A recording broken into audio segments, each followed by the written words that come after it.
시청자 여러분 안녕하십니까? 시사토론 독도 어떻게 지킬 것인가의 진행을 맡은 포스텍의 서효입니다. 포항 MBC는 특집 다큐멘터리 섬전쟁을 시작으로 8월에 3차례에 걸쳐서 독도에 관한 특집을 방영해드린 바 있습니다. 이제 독도 문제는 일본의 동아시아에 대한 영토 확장이라는 그러한 한 차원 높은 차원에서 바라볼 필요가 있겠습니다.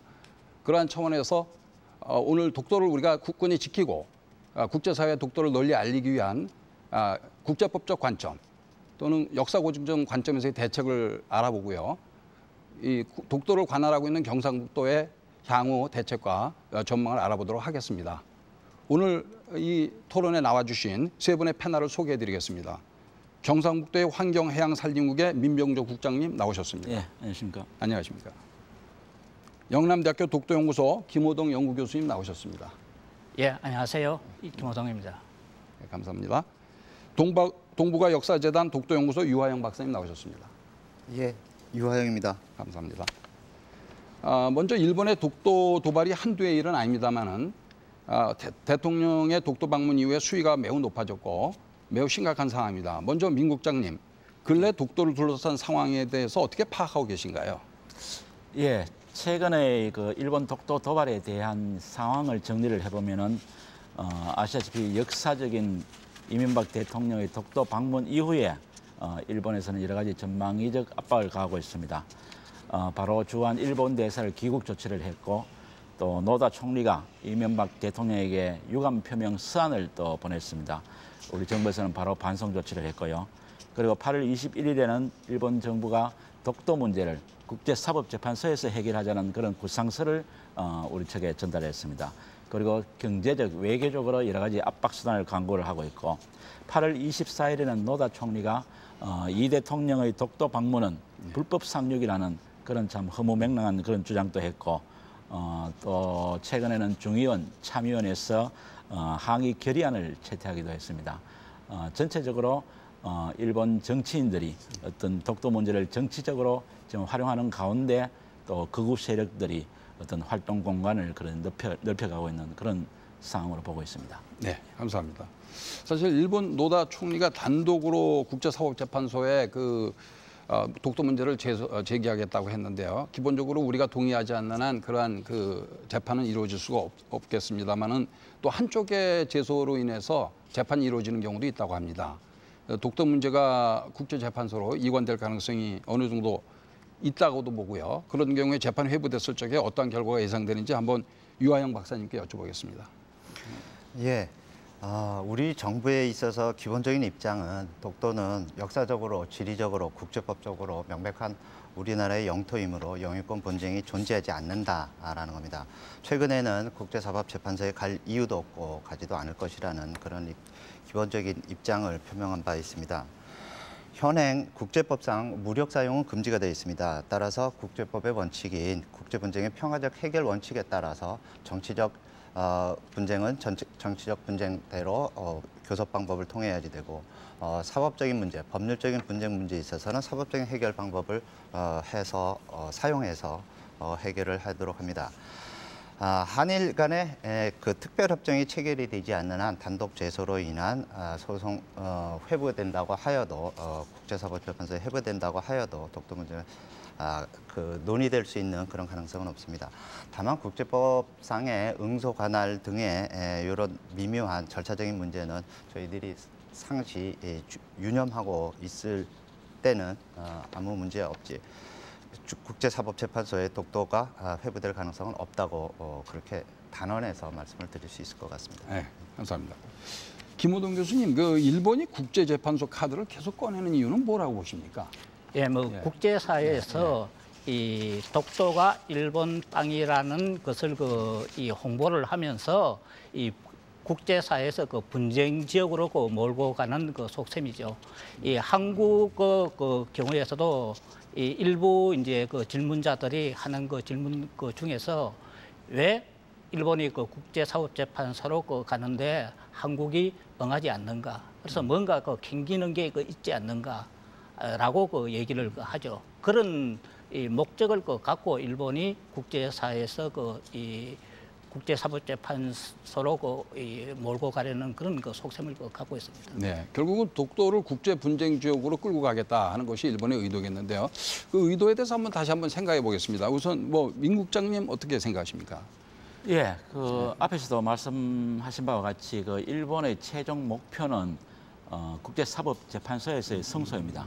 그런 과정에서 이 독도를 분쟁 지역으로 몰고 가고 또 국제적인 어떤 이목을 끌고 그래서 국제사회가 개입하지 않을 수 없다는 그런 분위기를 만들어서 궁극적으로는 국제사법재판소에서 승소를 목표로 하고 있고 그리고 저도 또 이럴 게 없다는 그런 자기들은 판단이 있을 것 같습니다만은 저들로서는 여기에 대비해서 어쨌든 국제사회에서 어떻게 비춰지느냐 그게 중요할 것 같습니다. 그래서 일본의 어떤 왜곡된 주장에는 저희들이 단호하게 또 대처를 제 국제사회에 알려야 되고 그리고 또 한편으로는 우리나라가 어떤 국제적인 신뢰도 국제적인 그런 공헌을 통해서 어떤 국가적인 세계적인 그런 영향력을 높여 나가야 되지 않겠나 그렇게 생각을 하고 있습니다. 예, 유 박사님 추가적인 말씀.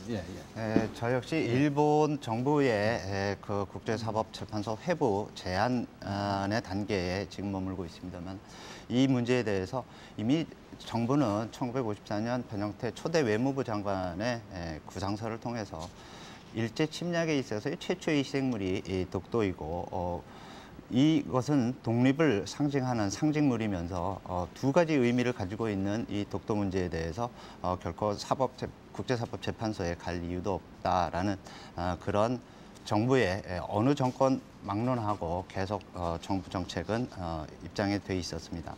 일본이 계속 세 번째 이번에 하게 된 그런 이유는 국가 원수인 영토와 헌법을 수호해야지 될 국가 원수가 그 국내 지방 순시를 한 것을 문제시 잡아서 국내 문제에 개입하는 그런 일종의 좀 속된 표현이지만 좀 결례적인 그런 태도를 보이고 있습니다. 일본의 지금 현재 국제적인 위상과 견주어서 한국 역시도 국제적인 위상이 높아졌고 평화를 수호하고 동북아의 질서를 잡아가는 데 협력하고 있습니다. 이런 분쟁화하려는 기도에 저희들이 결코 말려들지도 않을 것이고 그것을 용납하지도 않을 것으로 저는 확신합니다. 네, 감사합니다. 일본은 사실상 독도뿐만 아니라 지금 러시아의 북방사도 또 중국과는 조도, 일본명으로는 센카쿠 열도라고 하는데 동시다발적으로 여러 군데에서 논쟁을 벌이고 있습니다. 분쟁을 벌이고 있는데요. 동아시아 영토 분쟁이 동시다발적으로 이런 상황에서 독도 문제를 한번 조명해 보도록 하겠습니다. 김호동 교수님 어떻게 생각하십니까? 예, 일본은 패전을 했음에도 불구하고 그들의 침략적 본성을 아직 버리지 않고 있습니다. 이 주변 국가 중국, 러시아 그리고 한국과 영토 분쟁을 일으키죠. 그래서 이제 그런 목적에서 이 영토 분쟁을 일으키는데 우리가 이 일본이 사용하는 센카쿠 열도 혹은 이 북방 영토 일본어 경우에 다케시마라고 하죠. 그런 이 용어보다는 이 센카쿠 열도는 한국어 이 한자 발음으로서 조도죠. 그리고 이 북방 영토 경우는 남쿠릴 열도, 일본어 경우에 다케시마라는 건 죽도라고 하는 게 우리한테는 좀 더 객관적인 입장으로서 볼 수 있는 그런 용어라고 생각됩니다. 네, 유 박사님 어떻게 보십니까? 이게 동시다발적으로 지금 여러 군데서 싸우는. 지금 말씀하셨다시피 동북아시아의 영토 분쟁이라는 그런 표현을 쓰는데 저는 국제법을 전공을 했기 때문에 분쟁이라는 표현은 가급적 지양해서 쓰고 있습니다. 그래서 분쟁이라고 하면은 분쟁 문제에 있어서의 국제 분쟁 문제에 있어서의 국제 평화 해결 원칙이 적용이 되기 때문에 저희 독도 현안 같은 그런 경우에 있어서 독도 분쟁이라고 표현하기보다는 저는 현안 이슈로 그렇게 개념을 잡고 있기 때문에 나머지 두 문제, 중국과 일본 간에 있어서의 조도 띠아오디아오라고도 그러고 일본명으로는 센카쿠라고 불리는 그 문제가 최근에도 상륙하는 등 서로 양쪽이 상륙하는 등에 하고 있고요. 그다음에 남쿠릴 열도라고 해서 사할린 섬 남부 지방의 4개 섬에 대해서는 명백히 그 영유권 분쟁 문제가 있지만은 그로 인해서 뭐 사법적인 대상 국제사법재판의 대상이 된다라는 것은 표현을 쓰지 않고 있습니다. 일본 쪽의 입장에 있어서는 센카쿠 문제에 있어서는 분쟁이 존재하지 않는다고 그러면서 또 독도 현안에 대해서는 분쟁이 있으므로 사법적인 해결을 봐야지 된다. 평화적인 사법적인 해결을 봐야지 된다. 그렇게 주장하는 것으로 하고 있기 때문에 서로 이율 배반적인 그런 태도를 외교적인 입장을 표하고 있다고 그렇게 저는 보고 있습니다. 네, 감사합니다. 지금까지 독도 문제를 일본의 국내적인 상황과 그리고 동아시아의 그 일본 영토의 확장 그런 관점에서 저희가 봤는데요.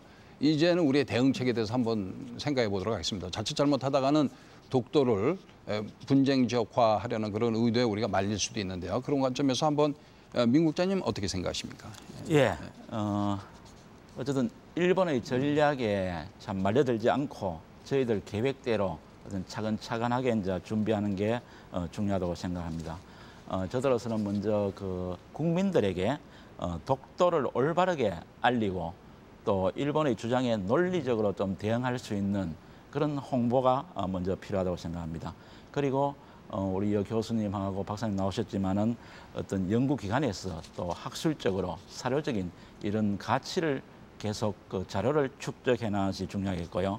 그리고 또 물리적으로는 독도에 대한 어떤 접근성, 방파제라든지 입도지원센터라든지 그런 접근성을 높이고 또 그 정주 여건을 개선해서 그 독도를 유인도화로 확대해 나가는 것이 중요하다고 그렇게 생각합니다. 그리고 또 한쪽으로는 독도의 모섬인 울릉도에 대한 또 접근성 개선, 항만이라든지 그런 공항을 확장해서 독도의 영유권을 그런 확보해 나가는 것이 중요하지 않나 그렇게 생각합니다. 네, 감사합니다. 김 교수님 어떻게 생각하십니까? 이 일본의 그 경우에는 이제 그 조도를 그 실효적 그 지배를 하고 있습니다. 그러다 보니까 이 중국에서 국제사법재판소로 가자고 하는데 응하지를 않습니다. 그래서 그런 그 조도 문제와 그 독도 문제, 일본이 이 주변 국가와 그 영토 문제를 일으키는 그런 그 부분을 얘기하면서 이중적 그 잣대라는 것을 드러내주고 또 일본의 그런 그 침략적 그 본성을 드러내주는 게 좋을 것 같습니다. 네, 유 박사님. 예. 저는 독도에 대해서 현재 국가 주권을 행사하고 있는 것은 대한민국이고 또 역사적으로나 국제법적으로 정당성 차원뿐만 아니라 합법적으로 실효 지배하고 있기 때문에 우리에게 있기 때문에 이것은 빼앗길 일은 없을 거라고 저는 믿고 있습니다. 그래서 일본의 도발에 그냥 일희일비할 것이 아니라 자신감을 갖고 의연하게 대처하는 것이 필요하다고 생각합니다. 아름다운 섬 독도를 어떻게 환경을 보존해 가면서 문화적 가치를 높이고 실효 지배를 강화해 나가는 국가 주권 행사를 더 넓혀가는 그런 접근이 필요하다고 보고요. 기본적으로 영토의 문제가 아니라 이것은 역사적인 차원, 최초의 희생물이었다라는 침략에 있어 최초의 희생물이었다라는 그런 역사적인 맥락에서 접근하는 것이 중요할 것이라고 그렇게 생각을 합니다. 네, 감사합니다. 예, 포괄적인 대책에 대해서 저희가 생각해 봤는데요. 이제 구체적으로 저희가 이제 독도가 우리 땅임에도 분명한데 국제적으로는 분쟁적으로 잘못 알려지는 경우도 있고요. 그래서 결과적으로 이것이 재판에 갈 수도 있고 이제 조정에 들어갈 수도 있겠다 보겠습니다. 따라서 전문가이신 유 박사님 어떻게 생각하십니까? 국제 재판이나 조정에 대비해서 어떤 우리가 준비를 해야 될까요? 예, 사실 제가 오늘 토론회에 오면서 사실은 일본 측이 모니터링 할 것이라는 그런 대비를 해야지 되기 때문에 사실 조심스럽기는 합니다. 저희들이 이런 그 국제 재판에 대한 준비 상황이 어떤지를 갖다가 궁금해하시는 분들이 국민의 대해서 많은 얘기를 듣습니다. 현재 지금 하고 있는 것은 저희들 그 동북아역사재단에서 하고 있는 것은 세종실록 지리지라든가 이런 그 고문헌들 역사적인 근거가 될 수 있는 그런 자료들을 갖다 원문화를 갖다가 번역하여서 외국어로 번역을 해서 출판을 하는 그런 작업을 하고 있습니다.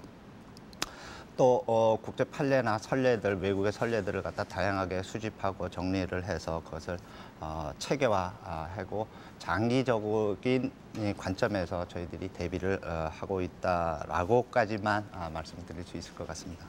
네, 아주 민감한 사안이기 때문에 저희가 대비 체계에 대해서 아마 제한적으로밖에 얘기할 수 없는 사정인 것 같습니다. 독도가 한국 땅임을 입증하는 문서를 모으고 국제사회에 효율적으로 전달할 논리 개발도 급선무라고 하겠습니다.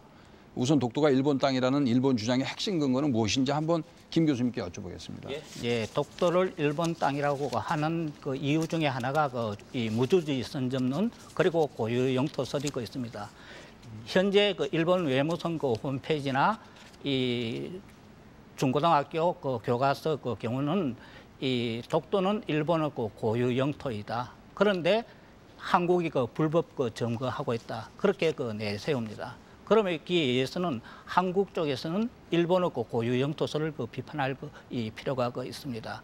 이 17세기 중엽 영유권 확립설을 내세우는데 그 최고 걸림돌이 안용복입니다. 그래서 이제 일본의 경우에는 안용복을 거짓말쟁이로 뭡니다. 그런데 이제 우리의 경우에 안용복 개인에만 국한해갖고 이 안용복이 이 민간 외교가로서 영토를 지켰다. 그런 논리를 내세우는데 안용복 사건 이후에 울릉도 전개 죽도 일거리라는 문제를 두고 한국과 일본, 조선과 일본이 이 외교적 이 교섭을 통해 갖고 일본이 이 울릉도와 독도를 한국의 땅으로 인정했다는 것을 더 내세울 그런 이 필요가 있습니다. 그리고 이 한국이 불법 점거하고 있다는 것은 1952년, 54년에 한국이 불법 점거하고 있다고 합니다.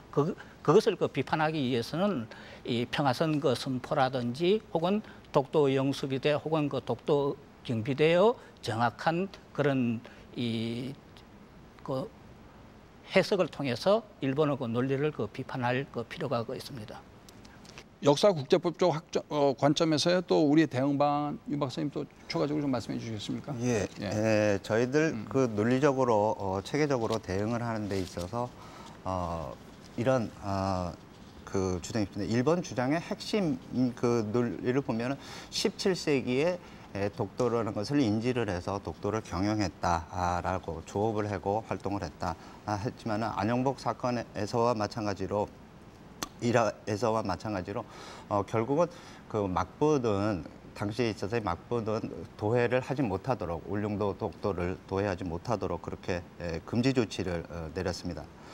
그러면서 그때서부터 고유 영토론을 주장을 하는 반면 1905년도 분쟁 한일 간에 있어서의 독도 현안이 논란이 겪기 시작했던 1905년 이후의 시점에 있어서 심한현 고시로 무주지를 선점했다라는 그런 논리 자체가 일본의 논리 자체의 핵심이 고유 영토론이라고 했다가 또다시 무주지 선점론으로 하는 이중적이고 왔다 갔다 하는 그런 태도를 취하고 있기 때문에 그들의 논리에 맞춰 결코 저희들 고유 영토론과 또 실질적으로 지배하고 있다라는 그런 저희들의 논리를 결코 놓지 않고 계속 일본과 대립할 수밖에 없는 그런 상황이 아닌가 그렇게 보여집니다.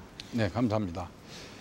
국제사회에서 결국 우리 땅을 입증한 독도가 우리 땅이라는 걸 입증할 논리, 그러한 논리를 보완할 부분이 많다고 보는데요. 김 교수님 어떻게 보십니까? 예, 이 한국어 주장의 경우에 이제 일본 사람들의 경우는 이 한국어 사료에 근거해서 이제 주장만 한다라고 합니다. 그래서 한국과 일본의 사료를 통해서 이 국제사회와 일본이 납득할 수 있는 그런 논리를 내세우는 게 이 급선무입니다. 그런데 최근에 언론 보도에 의할 것 같으면 이 강릉에서 이 이 이사부 그 유적지가 그 발견되었다. 혹은 울도절목에서 이 독도를 행정적으로 그 지배했다거나 수출세를 그 받았다는 그런 그 이 내용이 이 언론에 그 보도되었습니다. 근데 이 강릉에서 그 발견된 그 유적지의 그 경우에 이사부와 연결될 수 있는 자료는 제시 그 되지 않습니다. 그래서 그걸 이 독도를 한국어 땅이라고 이 얘기하는 그 결정적 그 증거라고 그 한다든지, 혹은 그 울도절목 그 경우에도 거기에는 독도에 관련된 얘기가 전혀 그 없습니다. 그래서 거기에 그 수출세라고 그 얘기를 그 하지만은 이 울릉도에 그 들어오는 이 어선에 대한 이 그리고 뭐 화물에 대한 화물세입니다. 이 화물세하고 수출세는 그 다르죠. 그래서 우리가 이제 우리의 그런 그 이 독도 그 주장을 그 내세우기 위해서 사료를 좀 그 가대 포장하는 그런 그 논리는 좀 이 지양해야 그 될 것 같습니다. 네, 감사합니다. 뭐 여담입니다만은 그 일본에서는 지금 그 저기 독도가 자기네 땅이다라는 주장하는 그런 책자들을 많이 발행을 하는 걸 제가 봤고요. 그다음에 심지어는 이제 그걸 일본 말로만 쓴 게 아니라 영어로도 쓰고 그다음에 한국말로도 해가지고 한국에 뭐 삐라처럼 막 뿌리기도 하고 그러는데요. 이런 걸 어떻게 저희 나라도 좀 그렇게 하고 있습니까? 그 예를 들면은 독도가 우리 땅이라는 한글 책자는 제가 많이 봤는데요. 일본어라든가 영어로 번역해서 외국에 배부를 하나요? 예, 이제 그런 그 책이 굉장히 그 필요하죠. 이제 상대는 일본이니까 일본을 그 잘못된 이해를 이 교정시키기 위해서 일본의 그 책을 우리 쪽에서 그 많이 내야 됩니다. 근데 최근에 그 국회 그 도서관에서 그런 이 책을 냈는데 최근에 이제 그 중단을 했습니다. 가시적 그 효과가 없다는 그런 그 이유입니다. 근데 장기적으로 보면 일본에 대해서 그 독도에 대한 정확한 진실을 알릴 그 필요가 있죠. 그렇다 보니까 이제 일본어로 된 그 책들을 우리 쪽에서 많이 그 발견해야 그 번역을 해서 이제 이 책을 내야 됩니다. 네, 뭐 최근에 제가 언론에 보니까는 그 일본 학자가 오히려 그 독도가 우리나라 저기 한국 땅이다 이렇게 주장하신 분도 있고 아마 그래서 국내로 귀화를 하고 그래서 그 독도 연구를 하시는 일본인 학자도 봤는데요. 참 일본에는 그 양심적인 그런 사람들도 많이 있다고 생각합니다. 다만 국제적인 자기네들 어떤 그런 정치적인 이유로 계속 자기네 땅이라고 주장한다고 이렇게 생각됩니다. 경북의 실효적 지배에 대해서 미국장님한테 한번 여쭤보겠습니다. 국제재판소 영유권 분정 판례를 보면은 실효적 지배가 굉장히 중요한데요. 예. 그래서 이제 뭐 거북이 보호법을 만든 나라도 있고 등대를 지속적으로 이제 거기 설치해가지고 영유권을 받은 그런 국가도 있다고 들었습니다. 그래서 독도를 관할하는 지자체인 경상북도 입장에서 실효적 지배에 대해서 어떤 그 노력과 향후 전망이 어떻습니까? 예. 예, 그 실효적 지배에서는 그 사람이 사는 유인도화 정책 그리고 경제 활동이 중요하다고 그렇게 생각합니다. 그래서 우리 도에서는 지금 정주 여건을 개선하고 접근성을 높이는 데 주력을 해나가고 있습니다. 먼저 정주 여건 개선을 위해서 거기에 지금 주민들은 지금 한 세대가 살고 있습니다만은 주민 숙소를 이제 확충을 했습니다. 작년 확충했고 또 생활 필수 시설인 물, 전기 공급을 위해서 발전 시설 그리고 담수화 시설을 했습니다.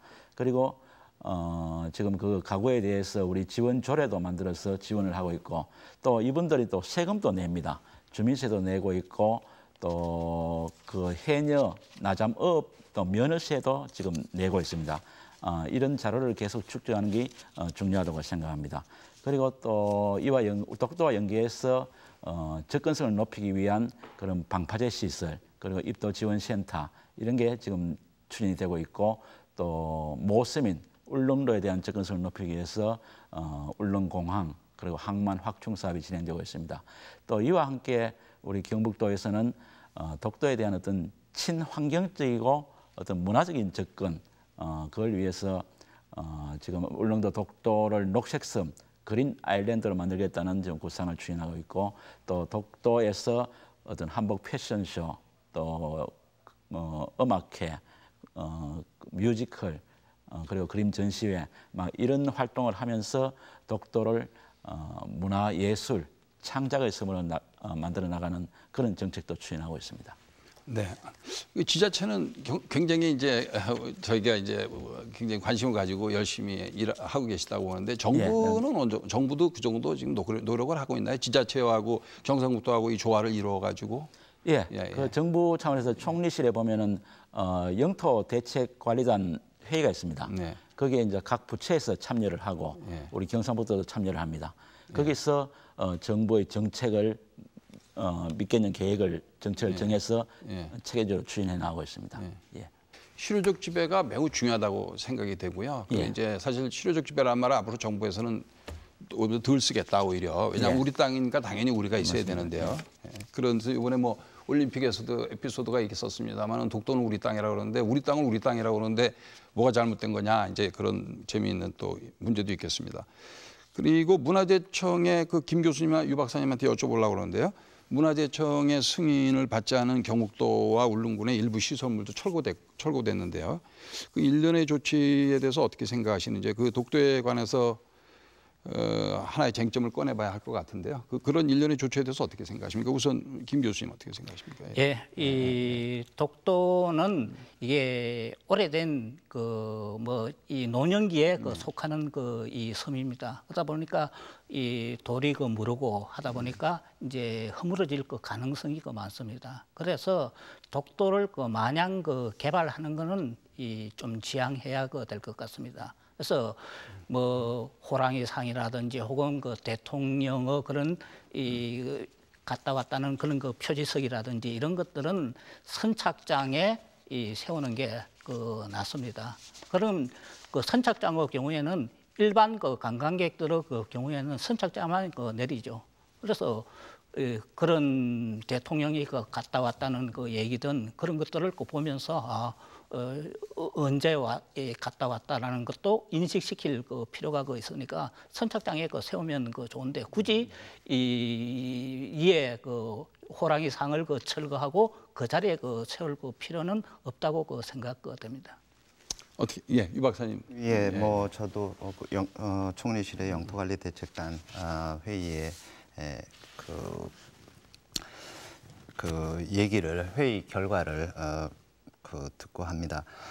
그래서 그 모든 것이 독도에 관한 한에 있어서 정부 14개 부처가 모여서 같이 논의하는 그런 자리입니다.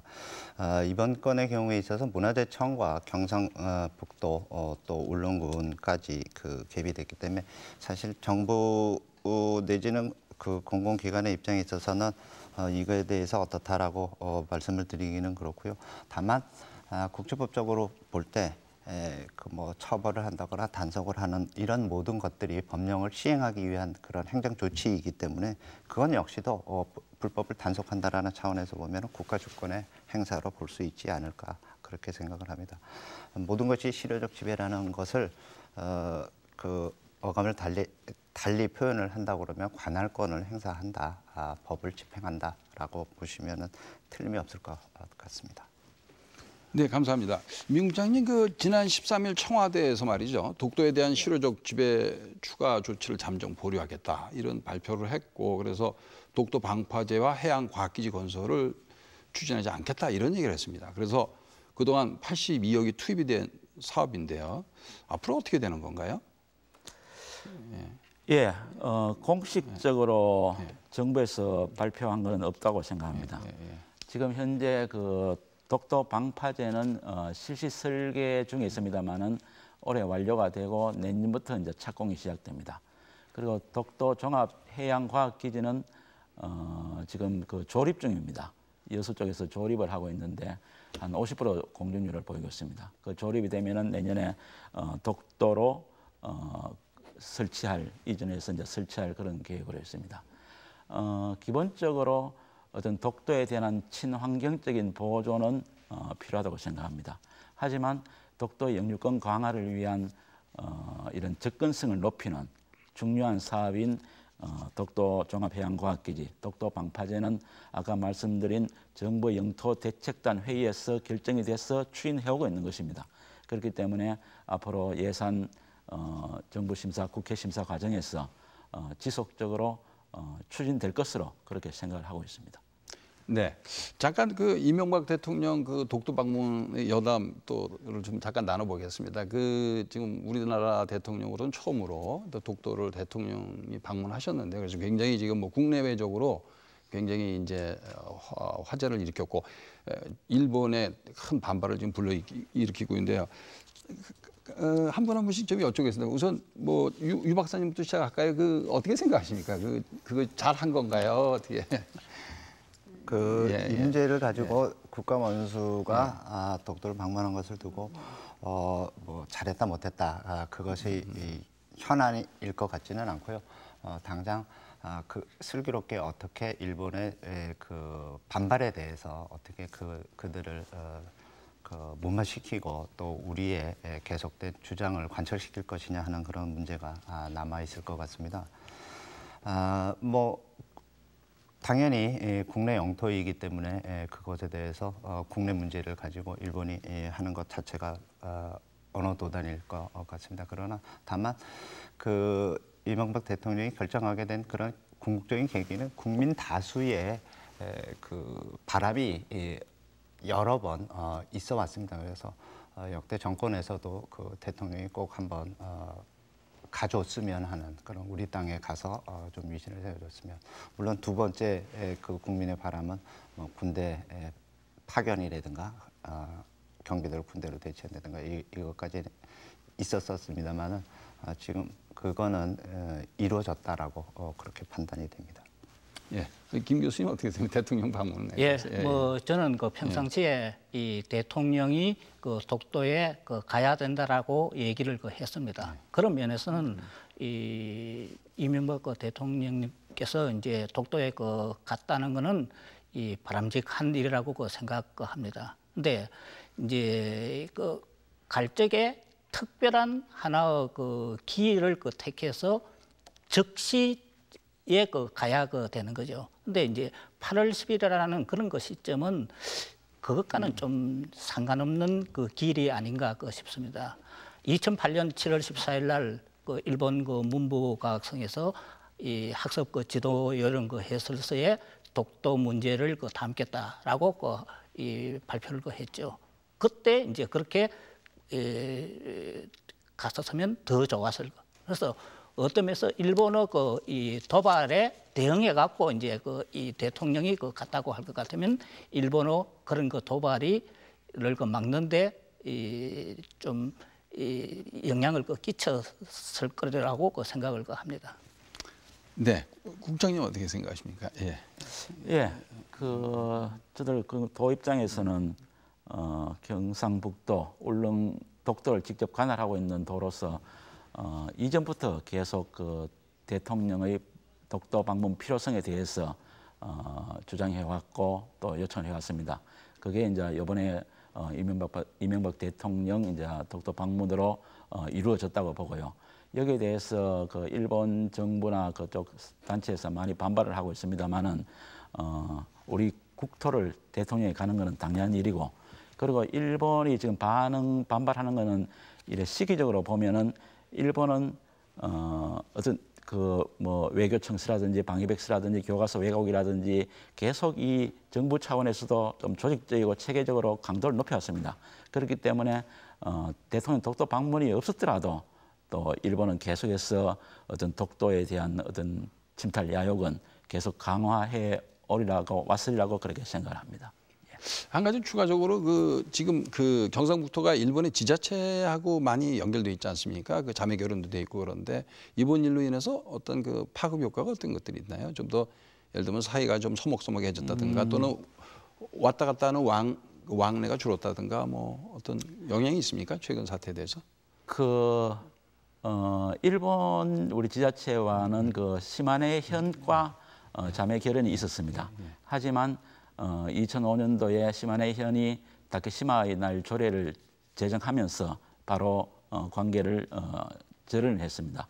절단을 했고 자매 결연을 파기를 했습니다. 파기를 했고 지금 기본적으로 우리가 독도 문제에 대해서는 단호하게 대응하지만은 또 일본과의 민간 교류라든지 그런 것은 또 계속 이루어 나가야 되지 않나 그렇게 생각을 하고 있습니다.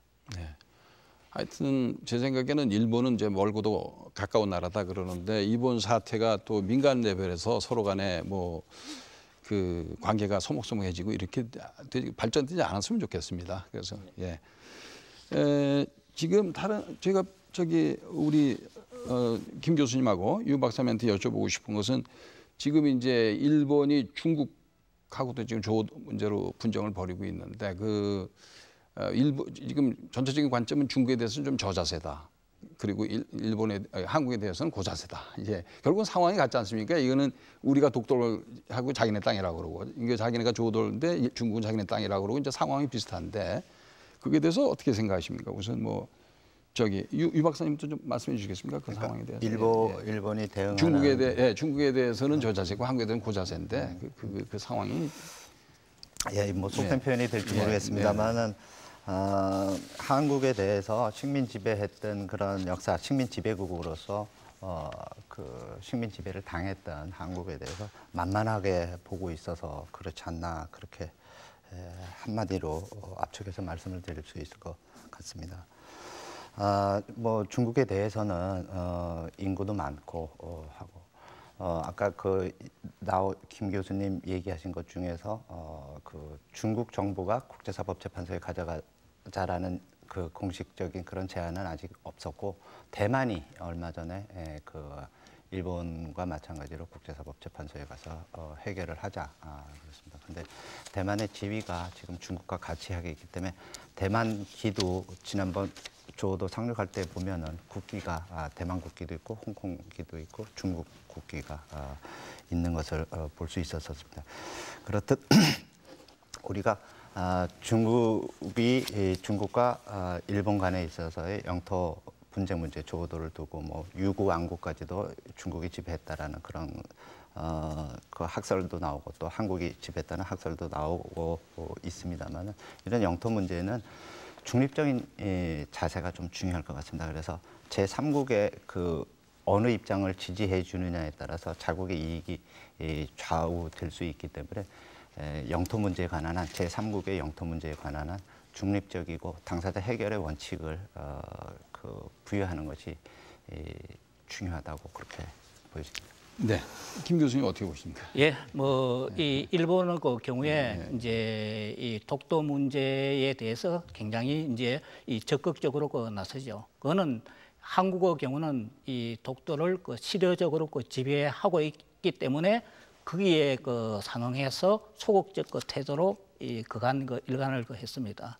그러면서 보면 중국의 조도 문제의 경우에도 일본의 경우는 실을 지배를 하고 있는 이 상황이죠. 그러다 보니까 일본의 경우는 그것이 국제 분쟁 지역이 아니라는 논리를 내세우면서 이 소극적인 태도로 대응한다라고 생각을 합니다. 그러면서 우리의 경우는 이제 일본의 경우에 보면 독도 문제에 대해서 더 적극적으로 나올 가능성이 많습니다. 그래서 그런 일본이 이제 주변 국가가 영토 분쟁을 하고 있는 그런 것을 적극적으로 활용하면서 우리의 이 독도에 대한 시적 지배를 연구를 통해서 확보하는 게 중요하죠. 네, 감사합니다. 이제 이 얘기를 조금씩 이제 마무리하는 시간이 됐는데요. 우선 독도 문제를 해결하고 실효적 지배를 이제 공고히 하기 위해서 지자체의 역할에 대해서 한번 좀 더 국장님은 또 국장님 입장에서 말씀해 주시고 또 다른 교수님이나 박사님은 이 지자체에 어떤 걸 주문할 수 있는가 뭐 그런 측면에서 얘기할 수 있겠습니다. 민 국장님 먼저 말씀해 주시죠. 예. 아까 잠깐 이야기가 나왔습니다만은. 어쨌든 이 독도 문제에 대해서는 정부와 그리고 우리 경상북도 지방자치단체의 어떤 팀플레이, 협력이 아주 중요하다고 그렇게 생각합니다. 아까 말씀드린 대로 독도 영토관리대책단이라는 공식적인 기구를 통해서 지금 그런 협조 관계라든지 어떤 의사결정을 해나가고 있습니다만은 정부는 이제 법이 있고 또 예산이 있습니다. 우리 지방정부는 또 우리 현장을 가지고 있고 그걸 관할하고 있기 때문에 정부에서는 어떤 독도에 대한 규제 완화 이런 것도 필요하고 또 예산 아까 우리가 지금 28개 사업 1차적으로 영토 대책 그 사업이 있습니다. 아까 그 입도 지원센터나 그 방파제도 거기 들어 있습니다만은 그런 사업을 좀 속도감 있게 계획대로 추진해 줄 필요가 있고 또 우리 지방 정부는 지방자치단체로서 또 중앙 정부가 외교적으로 못났을 거 이런 거는 또 우리가 또 과감히 주장하고 또 행동함으로써 어떤 서로 상호간의 그런 역할을 구분해서 할 필요가 있다고 그렇게 생각합니다. 네, 감사합니다. 예, 김 교수님 어떻게 보십니까? 예, 이 지금 현재 그 독도 주민으로서 그 김성도, 그 김신열 그 부부가 그 살고 있습니다. 근데 이분은 이제 이미 그 나이가 그 연로하신 그 분이죠. 그러면 이제 독도에서 생활할 수 있는 독도 주민을 이 독도에 그 살게 할 수 있는 그 방안을 그 강구 그 돼야 그 됩니다. 근데 이게 그 독도 주민의 그 경우에 독도 그 최초 주민 그 최정덕 씨처럼 독도에서 자립할 수 있는 그런 그 사람을 넣는 게 굉장히 그 중요합니다. 지금은 그 경우에 뭐 경상북도에서 그 보조를 해준다든지 그 하는 거는 바람직스럽지 않죠. 그래서 독도 주민이 독도에 들어가서 살면서 이 물고로 그 물은 지금 사용하지 않습니다만은 그때 그 물고로 그 물은 그 보면 굉장히 그 짭니다. 그래서 그때 이제 최종덕 씨가 생활했던 그 물골에서 물을 를 통해서 그 밥을 지은 것을 이제 독도 주민이 관광객한테 그 팔게 한다든지 그러면서 그러다 보면 잘 할 수 있죠. 그래서 그런 그 독도 주민을 이 경상북도에서 좀 생각해 주시면 좋겠습니다. 예, 유 박사님. 예, 독도에 관해서 독도의 지속 가능한 이용에 관한 법률이라는 것이 있습니다. 그래서 그 지속 가능한 이용이라는 것은 후세가 무리 없이 사용할 수 있을 만큼의 개발만을 하자라는 그런 취지에서 만들어진 겁니다. 사회자 서 교수님께서 말씀해 주신 그 말레이시아